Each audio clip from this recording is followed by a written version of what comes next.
Hi, I'm Matthias. I'm the founder of PRLab. We're one of the leading tech PR firms helping companies grow with the power of PR from all over the world. In this video, I want to talk to you about everything that relates to working in PR. There's a lot to say about this, so this video might be a bit longer, but here I am.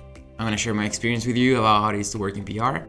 I now have my own PR agency, but back in the days, I have been an intern. I have worked in-house. I have worked for different agencies in different sectors. So I have a lot to say about this field. In fact, I even wrote a book about PR called The PR Paradox that you can buy on Amazon and other stores. So there's a lot to be said about working in PR, so let's dive right in. So first of all, I want to tell you a bit about my experience working in the field. Before I start talking about how it is to work in PR, I need to first share some context. So I started my career working, as most of actually PR professionals do, as an intern.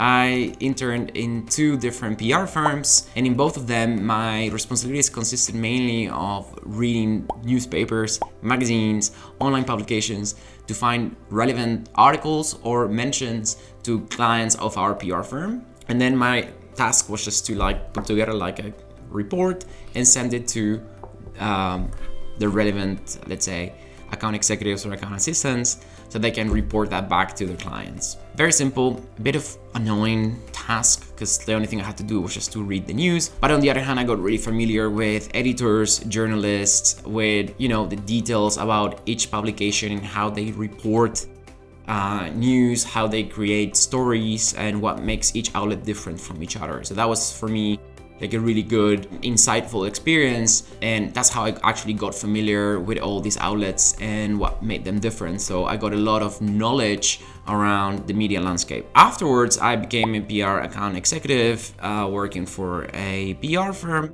but that actually didn't last long because I ended up moving countries. I ended up moving to the Netherlands, and I started working at a startup. So I became their PR coordinator. So that's how I started working in-house. And after that, I became the global PR manager.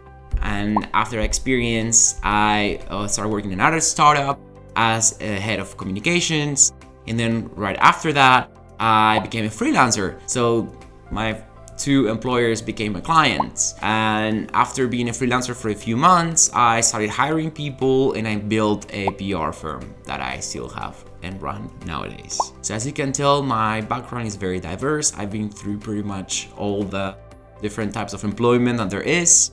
And that's what I thought of making this video for you, to tell you everything about working in PR and what the differences are. So hopefully you will get a bit excited about the field and about what we do on a day-to-day basis. Who knows, maybe you will become a PR guru in the next few months. The only thing I ask you is to let me know in the comments below if or what you decide to do. So let's talk a little bit about PR responsibilities. What does a PR account executive do at a PR firm? What does an in-house PR professional do at a corporation or a startup? Well, naturally, the nature of the work will differ depending on where it is that you work. If you work at a PR firm, most probably you will have more than one client, so the type of work is going to be very diverse. Typically, a PR account executive has between 4 to 5 to 6. I even heard of a PR firm where people have up to 10 clients. So naturally, the work is very diverse, and basically your job will consist on mainly getting those companies featured in the media or to help them achieve their visibility or thought leadership goals with PR. So on a day-to-day basis, you might be drafting press releases, pitches for the media, you might be compiling media databases, splitting those in tiers, you might be creating a PR strategy for a company, or depending on whether the company is B2B or B2C, you might be also working on activations, working with influencers, organizing events. As you can tell, the work is really, really diverse. So before I keep telling you a bit more about how it is to work in PR, I need to make a big difference between working in PR at a B2B company and at a B2C company. I already made a video about this, so you can definitely check it out here. But as a recap, I want to basically get us all on the same page about what the differences are between working in a B2B company and a B2C company when it comes to doing PR, because that will definitely change everything. If you work in a B2C company, let's say that your company is selling a soda or clothes or cars, wherever it is, the nature of the work that you're gonna have is gonna be mainly revolve around creating hype.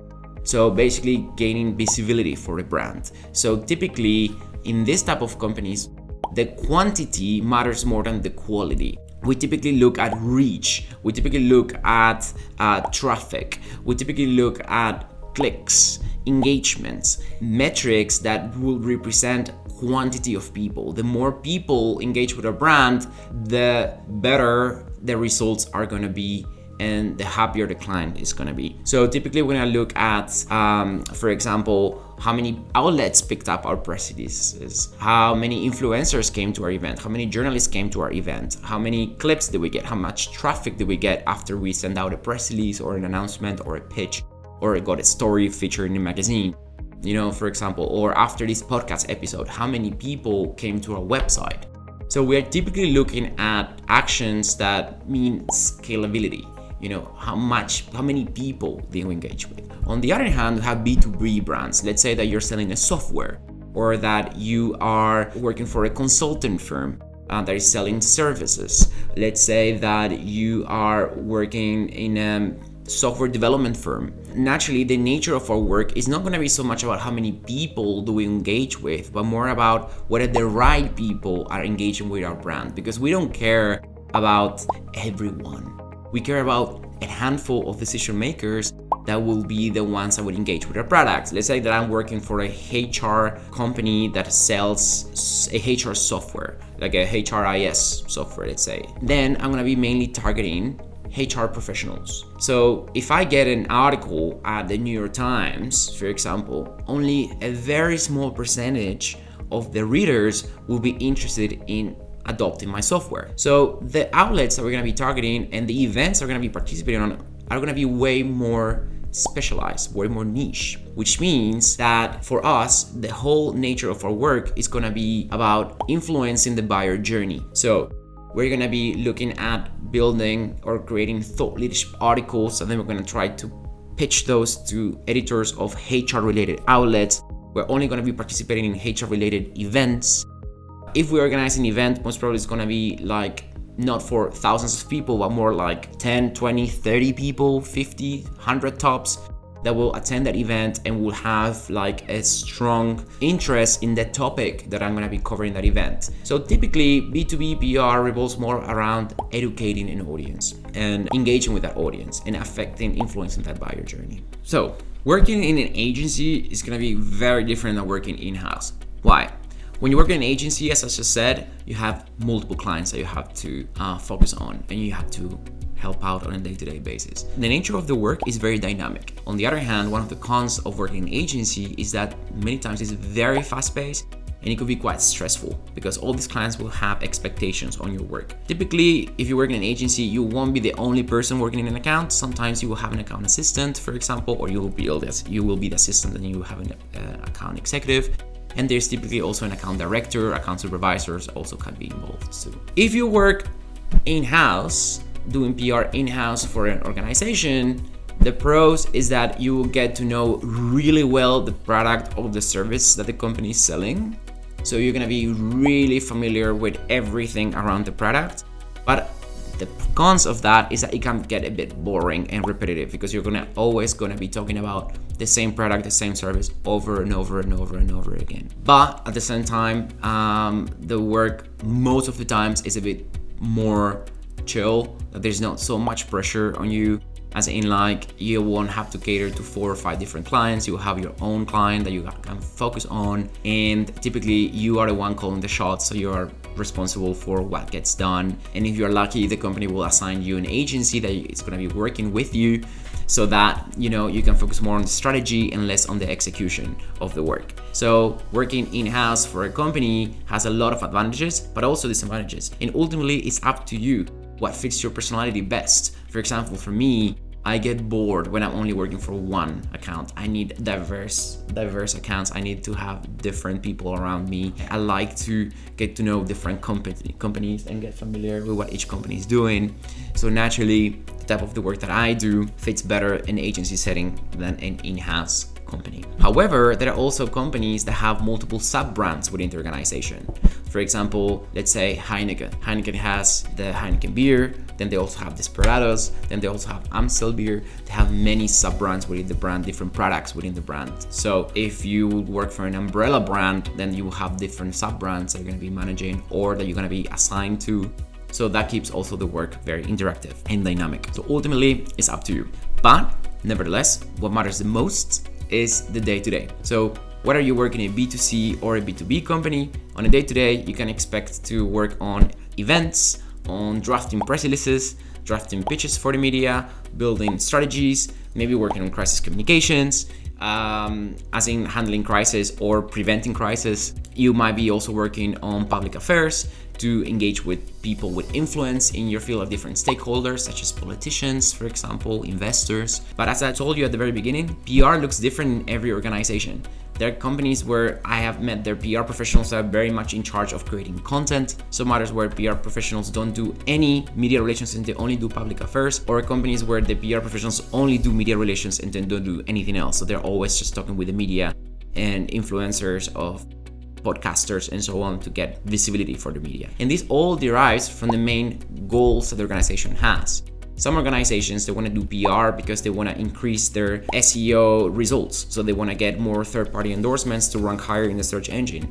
Some others, they want to do PR because they are actually looking at growing further, so they need to focus on their demand generation. Some others, they want to do PR because they want to build trust amongst investors. So really depending on the goal behind doing PR, that's going to determine the nature of the work that you're going to be doing on a day-to-day basis. Okay. Now we're getting to the end of the video, and now I want to tell you about how it is to run a PR firm, because maybe, who knows, at one point you decide to create your own PR empire and build your own business. So my company is specialized in tech businesses, and we only work with B2B tech players. And that was a decision that I make from early on as let's say, a strategy for my business to grow fast. Businesses that are specialized in a niche typically grow faster than businesses that are specialized in everything. So in my case, I thought, hey, I want to specialize in what I already know, that is B2B tech companies. And that already positioned me as an expert from really early on, because I already have the experience, I already knew how it was to work for those companies. And I got lucky enough that my two previous employers wanted to hire my firm as their first PR firm. So I started first as a freelancing for those businesses. And then at one point I got another client out of a community that I created, like a meetup community that I created back in the days, that got me visibility also in the field, and I started getting clients from that community. So I got a third client, and then I hired one person, and then I got a fourth client, and then I hired another person, and that's how I started building my firm. Case studies are really important because that actually showcases your expertise in the field. So I started building case studies after each one of those collaborations, and then I started working on my own SEO to start being visible. And whenever someone wanted to look for or hire a tech PR firm and they will type that on Google, I would show up first. So I started creating content around that. And those case studies allowed us to grow further by showing how specialized we were in those fields of work. We're getting to the end of the video. I enjoyed so much making this video for you. It might have been a bit too long, but there's so much that I had to say about this. PR, as you know, is a very dynamic profession. The good thing about it is that you can carve your own path and you can build your own journey in this field that, at least to me, it never fails to keep me engaged, because it's so dynamic and it's constantly evolving and changing. If you like this video, please hit the like button. Let me know in the comment section what you thought about it. And most importantly, subscribe to the YouTube channel, where I always post about doing PR in the digital era. Thank you, and see you in the next one. Bye.